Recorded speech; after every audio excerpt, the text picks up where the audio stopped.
ka zan sanadiyya ta abi Allah, sanadiyya ta ashiriya. game ni ga muku akwai mutane da yawa yau da sun bar bid'a wajen aure, al'umma za su shirya su bar bid'a wajen aure. Da sun tashi yanzu miye illar lehe da ake yi?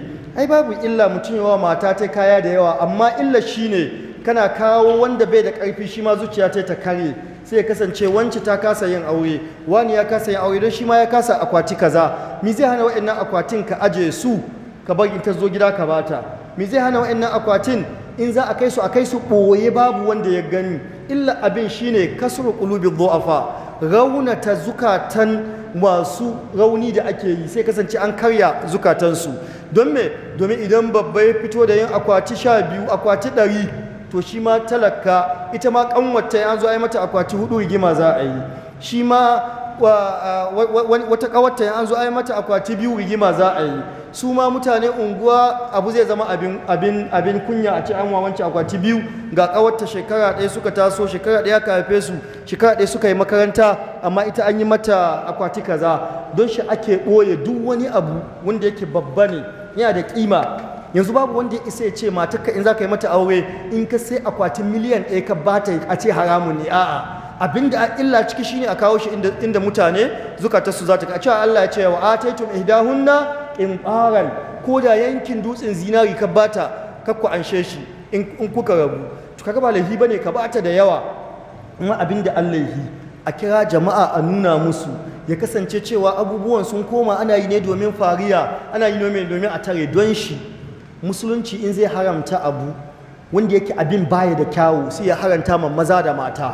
Shan giya haram ne ga maza ɗai har da mata ko? Shan giya haramun ne maza su yi, haramun ne mata su yi. Zina haramun ce ga maza ɗai, maza da mata. Ƙarya haramun ce ga maza ɗai da maza da mata. Giba haramun ce ga maza ɗai ga maza da mata. Amma sa zinari fa haramun ne ga maza ɗai, halas ne ga mata. Wannan ya nuna malamai suka cewa zinari ba illa bace, ba mugun abu bace. Illa cikinta wanda zai iya kawa da ita, ya fito da ita ga fili a gani, sai zukata talakawa sai ta karye. Kasru qulubi dhu'afa. Don haka namiji an haranta mai ya sa agogon zinari, an haranta mai ya sa agogon zinari, an haranta mai ya sa zoben zinari, an haranta mai ya yi kawa da zinari, domin shi in yayi zai fito da ita talaka ya gani yana jin yunwa bai ci abinci ba, zuciya ta kare. Amma mace sai aka ce an halatta mata ta sa, amma in ta sa hijabi ta ruhe, wala yubdina zinatahunna illa ma zahara minha. Kaga zinari ta sha wahala ai, ba laifi ki sa zinari ta miliyan 100 amma ki kawo hijabi duk ki ruhe ta ka a gane ta. Wala yubdina zinatahunna illa li bu'ulatihinna aw aba'ihinna aw, sai wa'anda ya halatta su ga kawarta wanda su ya sai mata zinarin. Ɗanta ne baban shi ya sau zinarin, mijinta ne shi ya sau zinarin, babanta ne daɗi zaji in ya gani. Don haka zinarin ba ita adda illa ba, abinda adda illa wanda zai sa ta ya hito gaban yana nuna ma kowa. Amma zina ce Allah ya ce wala yubdina zinatahunna.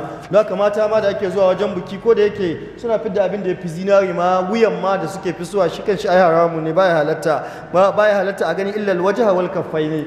Don haka zinari baya halatta zinarin ki a ganta kawakinsa a wuyanki, ko kin sa a kafarki, ko kin sa a hannunki, duka kaffaini kawai. Tafin hannu babu inda ake sa mai. Tafin da wasu malamai illa ma zahara minha ce yana halatta sa zoben zinari, shine ma zahara minha. Amma baya halatta ki sanya sarƙar zinari a ganta ko ki sarƙa waye. Don haka baya halatta a karya zukatan na ƙasa, domin na ƙasa suna biyan na sama ne. Ko yayi masu kuɗi ka hitowa da yayi, da mai kuɗi ya hito da yayi sai ga talaka shine tabi'ina kenan, ya biyo ya shiga kawai ta yi kawai. Shi ko mai kuɗi ya hito da shi kawai ɗibga huna ne kawai, biya ta yake aita tafiya. Don shi ko da yaushe ake kiran manya masu kuɗi elite su gyara. In suka gyaru to su kuma na ƙasansu za su gyaru. Allah ya samu fahimta, Allah ya gyara mu na manyanmu da shugabanninmu, ya gyara mu gaba ɗaya.